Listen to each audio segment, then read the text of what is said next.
আসসালামু আলাইকুম সুপ্রিয় শ্রোতা। ভৌতিক শহরের আরও একটি নতুন ঘটনায় আপনাদের জানাই সুস্বাগতম।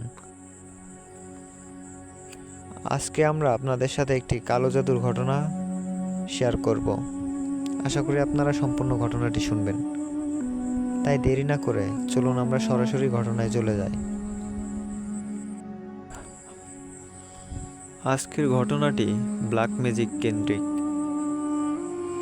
ব্ল্যাক ম্যাজিকের ভয়াবহতা যে কত বেশি সেটা আপনারা এই ঘটনার মাধ্যমে জানতে পারবেন আশা করি। তো কথা না বাড়িয়ে আমি সরাসরি ঘটনায় চলে যাচ্ছি। এই ঘটনাটি বাগেরহাট জেলার কোনো একটি গ্রামের।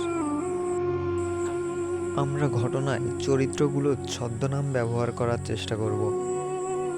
তো এখানে একজনের নাম হচ্ছে ইমান আলী এবং অন্যজন কবির আলী। এরা দুইজনই খুব ভালো বন্ধু, একসাথে পড়াশোনা করে এবং এরা এবার ইন্টার ফার্স্ট ইয়ারে তখন পড়াশোনা করতো। তো ওদের মাঝে খুব একটা আগ্রহ ছিল যে এই যে জাদু টোনা মানুষ যেগুলো করে বা ম্যাজিক দেখায়, তো এইগুলো শেখার খুব আগ্রহ ছিল এই ইমান আলী আর কবির শেখের মধ্যে। তো তারা কি করে, তাদের এলাকায় মানে পার্শ্ববর্তী গ্রামে একজন ছিল যিনি এই বিভিন্ন বাজার ঘাট মানে যেগুলো আশেপাশে আছে ওইখানে উনি বিভিন্ন ম্যাজিক দেখাতেন এবং তার মাধ্যমে টাকা পয়সা ইনকাম করতেন। এইভাবেই তার সংসার চলতো। তো ওনার কাছে যান এই কবির শেখ এবং ইমান আলী। তার নাম হচ্ছে ফকির আব্দুল আলিম। তো এই আব্দুল আলিমের কাছে তারা দুজন যায়, এই ইমান আলী এবং কবির শেখ। যাওয়ার পরে তারা বায়না করে যে তারা এই জাদু শিখবে, যে তিনি কিভাবে এগুলো করেন ওইটা যেন তাদের শেখানো হয় এবং তারা এতে খুব আগ্রহী। এর বিনিময়ে তারা ওই আব্দুল আলিমের কাছে বলে যে তারা এর জন্য মানে তাদের অনেক সাহস আছে এবং সব কিছু করতে পারবে। তো ওই আব্দুল আলিম উনি বলেন যে এটা আমি শেখাতে পারি, তবে এর জন্য কিছু কাজ করতে হবে, তোমাদের কিছু জিনিস আমাকে দিতে হবে, আর এর জন্য প্রচুর সাহস লাগবে। তোমরা কি পারবা? তো তারা বলে যে হ্যাঁ অবশ্যই পারবো, কেন পারবো না। হ্যাঁ, তো তাদের মাঝে অনেক সাহস ছিল। তো এরপর উনি বলেন যে আচ্ছা ঠিক আছে, তাহলে তোমরা আমার কাছে একটা ডেট দেয়। তারপরে বলে যে ওই সময়ে তোমরা আসবা, যে আগামী শুক্রবারে এরকম। তো ওই ইমান আলী এবং কবির শেখ ওই উনি যেই তারিখটা দেন বা যখন আসতে বলেন তখন তারা ওনার কাছে আসে এবং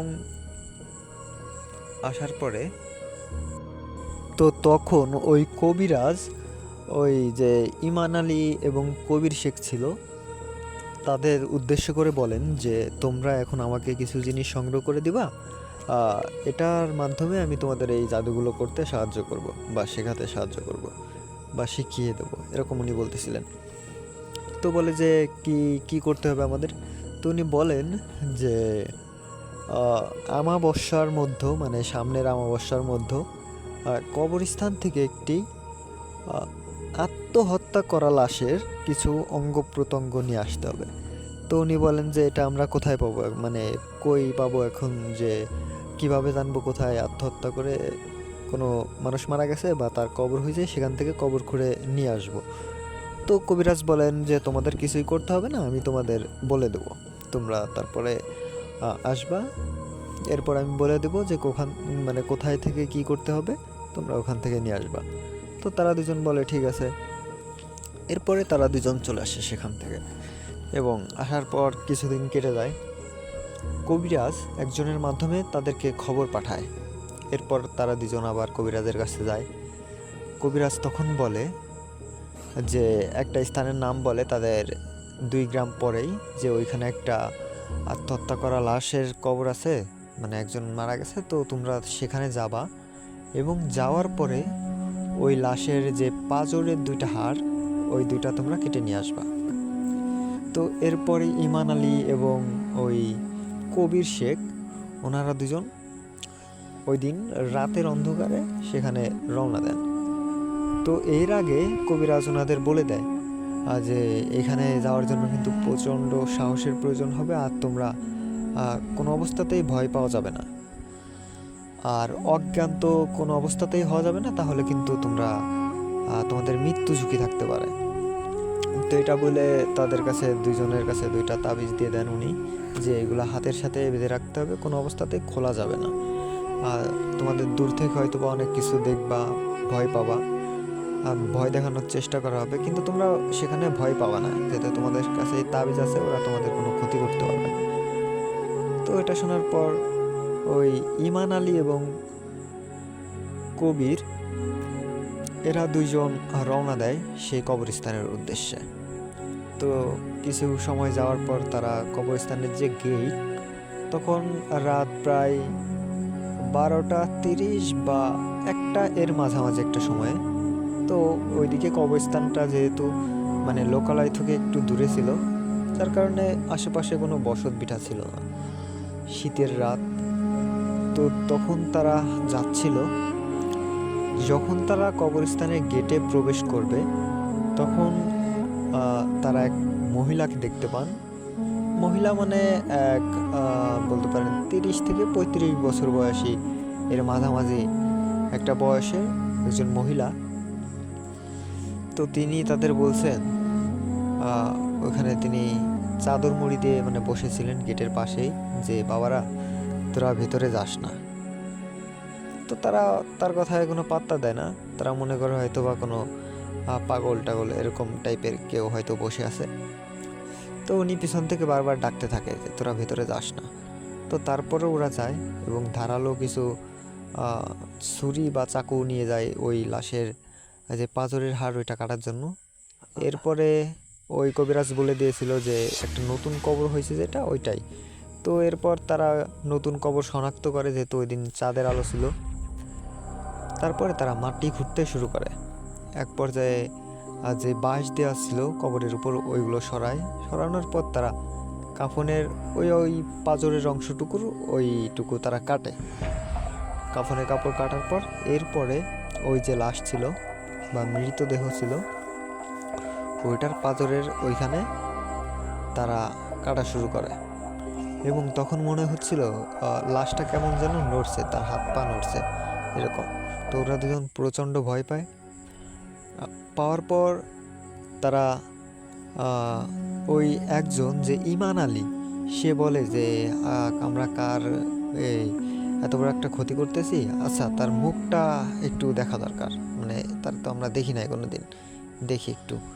পরে তখন তারা যখন খোলে, তখন তারা দেখতে পায় যে ওই যে মহিলা তাদেরকে কবরস্থানে ঢোকার মুখে নিষেধ করছিল যে বাবারা তোরা ভিতরে যাস না, তো সেই মহিলা। তখন তো এই ইমান আলী এবং কবির শেখ প্রচুর পরিমাণে ভয় পায় এবং তাড়াতাড়ি ওই পাঁজরের হাড় নিয়ে ওরা উপরে এসে মানে যত তাড়াতাড়ি সম্ভব, যেভাবে সম্ভব মাটি দিয়ে ওইখান থেকে তাড়াতাড়ি ওরা বের হয়ে যায়। তো এরপর সেই কবিরাজের কাছে তারা ওই পাথরের হাড় নিয়ে ওই রাতেই চলে আসে। আসার পর এরপরে ওই কবিরাজকে তারা ওইগুলো দেয়।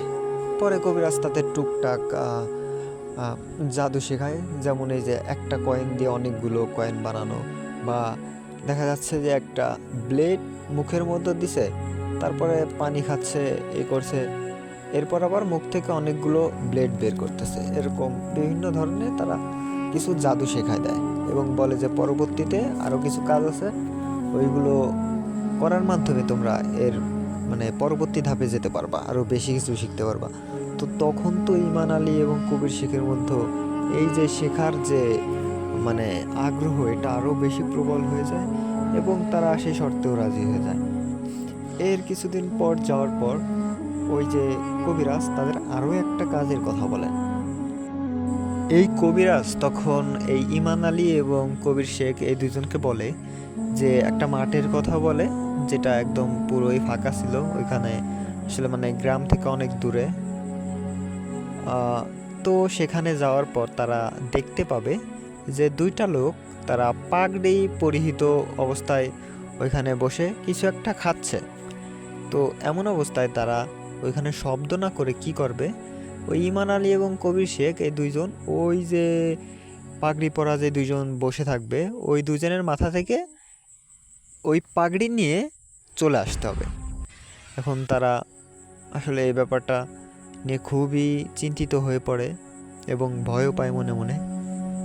তারপরে কবিরাজের কথা শুনে তারা ওইখানে নির্দিষ্ট সময়ে যায়।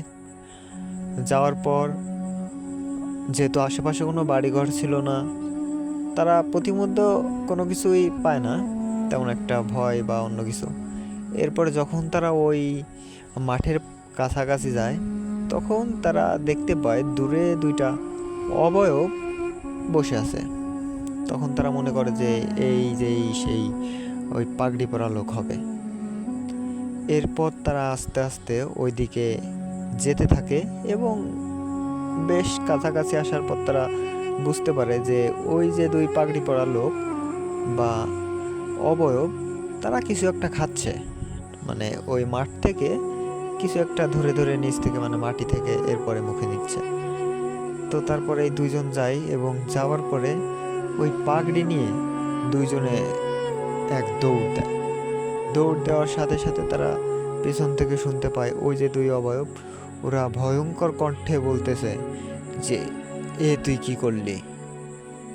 এটা বলে তারাও পিছন মানে দৌড় দেয়। তারা শুনতে পাচ্ছে যে পিছন দিয়ে মনে হচ্ছে ভয়ঙ্কর কিছু একদম তেড়ে আসতেছে।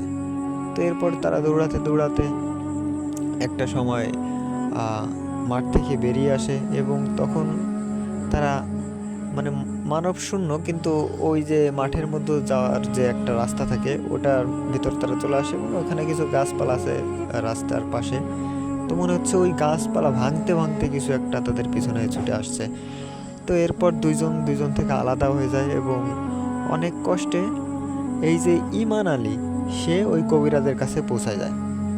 তো যাওয়ার পর সে কবিরাজের কাছে ওই একটা যে পাগড়ি নিয়ে আসছে ওটা সে দেয় এবং জিজ্ঞাসা করে যে কবির শেখ কখন আসছে। তো কবিরাজ তো এটা শুনে একদম হতভম্ব হয়ে যান এবং বলেন কবির শেখ তো এখনও আসেনি। তারপর ইমান আলীও চিন্তিত হয়ে পড়েন তো কবির শেখের জন্য। এরপর ওই কবিরাজ জিজ্ঞাসা করে যে কিভাবে তোমরা আলাদা হলে। তো তখন বলে যে আমরা যখন এই পাগড়ি নিয়ে আসছিলাম তখন ওই অবয়ব দুইটা আমাদের পিছনে করে, এরপরে ধাওয়া করে। এরপরে যখন আমরা দৌড়াচ্ছিলাম এক পর্যায়ে আমরা বিচ্ছিন্ন হয়ে পড়ি দুইজন থেকে। তো তারপরে কবিরাজ বলেন এখনই ওই তাকে খোঁজো তুমি। এরপর তাকে খুঁজতে খুঁজতে তাদের যে পথ দিয়ে আসছিল ওই পথে যায় কবিরাজ সহ সে, কিন্তু কোথাও পায় না। এরপর দিন সকালে ওই যে ইমান আলী তার প্রচণ্ড জ্বর হয় এবং ইমান আলী শুনতে পারে যে সে কবির মিয়ার বাড়িতে একজন লোক পাঠিয়েছিল যে কবির মিয়া বাড়িতে আছে কিনা। পরে জানতে পারে যে এই কবির মিয়া প্রচণ্ড জ্বরে মানে বাড়িতে কাতরাচ্ছে, অবস্থা একদমই খারাপ হয়ে গেছে। আর সে ওই যে ওই পাগড়ি ওটা সে আনতে পারেনি, ওটা রাস্তায় পড়ে যায়। তারপরে এই যে ইমান আলী তার কিছুদিন জ্বর হওয়ার পর ওষুধ খায় এবং ওই যে কবিরাজ তাকে কিছু তাবিজ দেয় একজনের মাধ্যমে। তো দেওয়ার পর এগুলো কিন্তু ওদের বাসা থেকে কেউই জানতো না প্রথমে। তো দেওয়ার পরে ওই ইমান আলী ওইগুলো ব্যবহার করে এবং কিছুদিনের মধ্যে সুস্থ হয়ে যায়। তবে এই যে কবির শেখ সে কিন্তু ওই পাগড়ি আনতে পারেনি, যার কারণে সে আস্তে আস্তে বেশি অসুস্থ হয়ে যায় এবং এত চিকন হয়ে যায় যে তার শরীরে যে হাড় এগুলো মানে ধরে ধরে গোনা যাচ্ছে, এরকম একটা অবস্থা হয়ে গেছে এবং সে কিছুই খেতে পারতো না, তাকে শুধু পানি খাওয়ানো হতো সারাক্ষণ। তো এভাবে কিছুদিন যাওয়ার পর একদিন হঠাৎ করে রাত্রিবেলা সে মৃত্যুবরণ করে ওই যে কবির শেখ। এরপর ইমান আলীর মনে তো অনেক ভয় ঢুকে যায়। তো তারপরে এই ইমান আলী ওই যে কবিরাজ তার কাছে যায় যে এখান থেকে বের হওয়ার কোনো উপায় আছে কিনা। তো তখন সে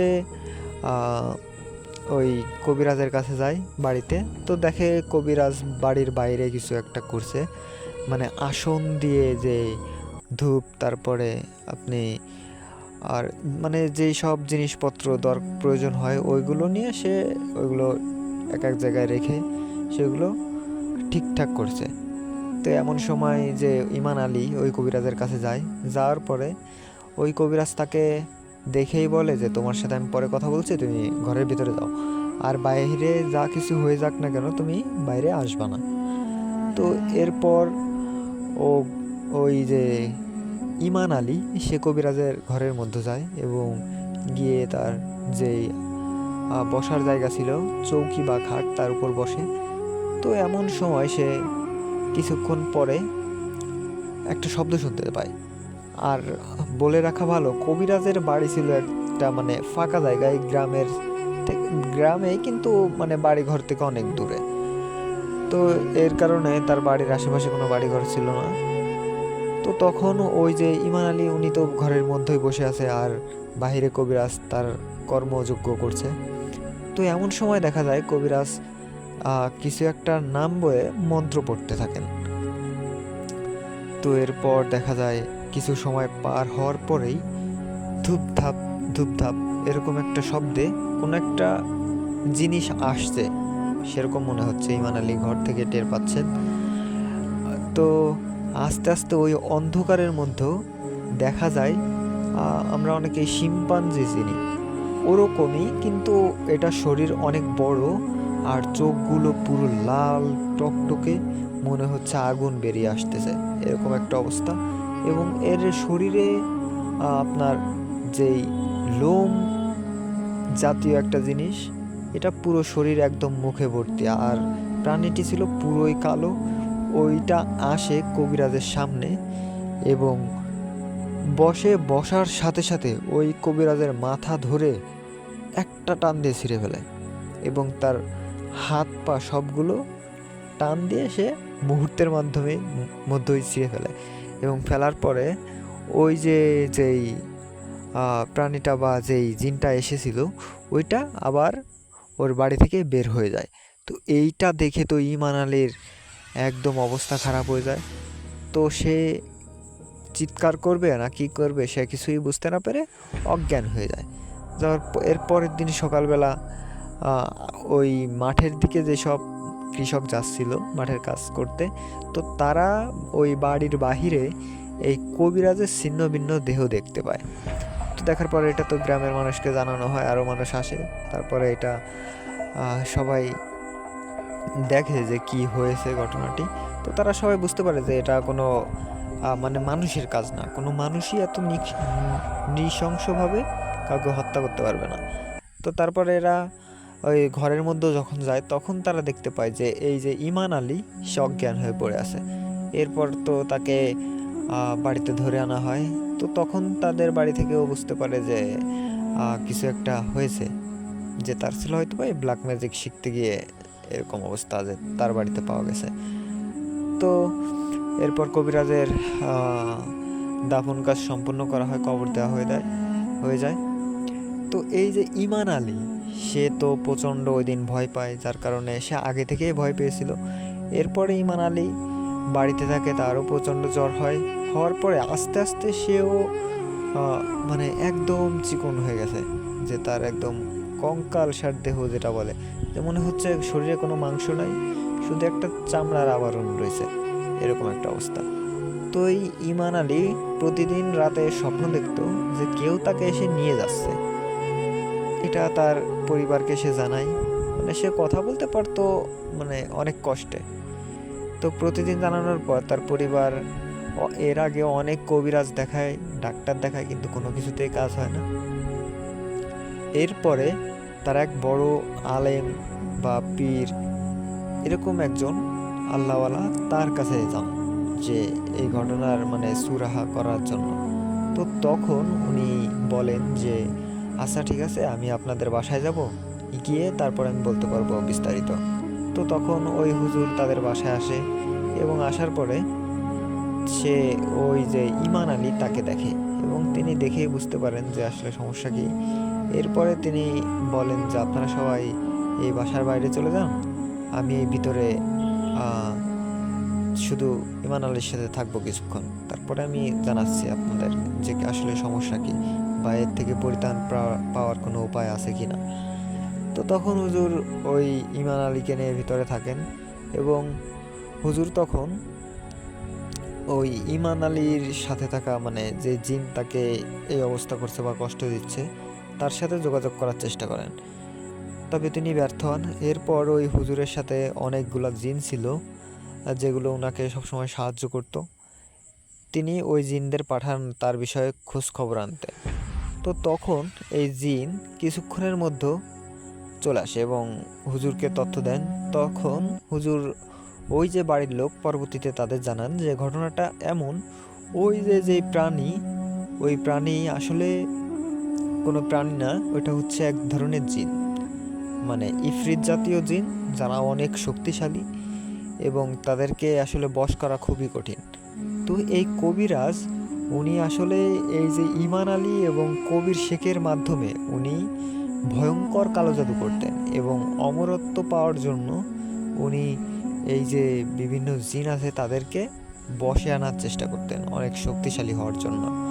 তো এরকমই একটা ইফরিত জাতির জিনকে তিনি বশে আনার চেষ্টা করেন, কিন্তু সমস্যা বাধে ওই যে পরবর্তীতে যখন ইমান আলী এবং কবির শেখ পাগড়ি আনতে যায় মাঠের মধ্যে, কিন্তু কবির শেখ সেই পাগড়ি নিয়ে আসতে পারে না, ইমান আলী একটা নিয়ে আসে, যার কারণে ওই যে ইফরিত জাতীয় জিন ওটা খুবই রেগে যায় যে সে আসলে বশ করতে পারে না। ওই একটা একটা মানে যে পাগড়ি আনছিল ওটা দিয়ে হবে না, কারণ তার জন্য দুইটা লাগবে তাকে বশ করতে হলে। এরপর যখন কবিরাজ ওইটা দিতে পারে না তখন সে তার কবিরাজের উপর প্রচণ্ড রেগে যায় এবং তার বশে না এসে তাকে উল্টো হত্যা করে সাথে সাথেই। এরপরে এই এই যে যে ইফরিত জাতির জিন, ওই ভয়ঙ্কর জিন এই ইমান আলী তার উপরও আক্রমণ করার চেষ্টা করে এবং তাকে যায়। এখন আসলে তাকে বাঁচানোর কোনো উপায় নাই, সে অলরেডি তার ভিতরের যেই অর্গানগুলো ছিল সেগুলো অলরেডি সে নষ্ট করে দিয়েছে ওই যে জিন। তো আসলে তাকে বাঁচানো এখন সম্ভব না, যতদিন বাঁচে আল্লাহর উপর ভরসা। তো তারপরে এর কিছুদিন যাওয়ার পরেই ইমান আলীও মারা যায়। তো আসলে আমরা এখান থেকে একটা শিক্ষাই পাই যে কালো জাদু কখনোই ভালো কিছু বয়ে আনে না। আমাদের আশেপাশের অনেক মানুষজন আছে যারা তাদের আত্মীয় স্বজন বাবা মার উপরও কালো জাদু করে সম্পত্তির লোভ অথবা অর্থের লোভে। আর কালো জাদুর ভয়ঙ্কর পরিণতি, শেষ পরিণতি একমাত্র মৃত্যু, নৃশংস মৃত্যু। কালো জাদুর যে প্রভাব সেটা একটা মানুষের জীবন পুরোই তছনছ করে দিতে পারে। আল্লাহ আমাদের হেফাজত করুন। আজকের ঘটনাটি এটি ছিল। যদি ভালো লাগে তাহলে আমাদের চ্যানেলটি সাবস্ক্রাইব করবেন এবং ভিডিওটিতে একটি লাইক দিবেন, আপনার বন্ধুদের সাথে শেয়ার করতে পারেন। সবাই ভালো থাকবেন, সুস্থ থাকবেন। আল্লাহ হাফেজ।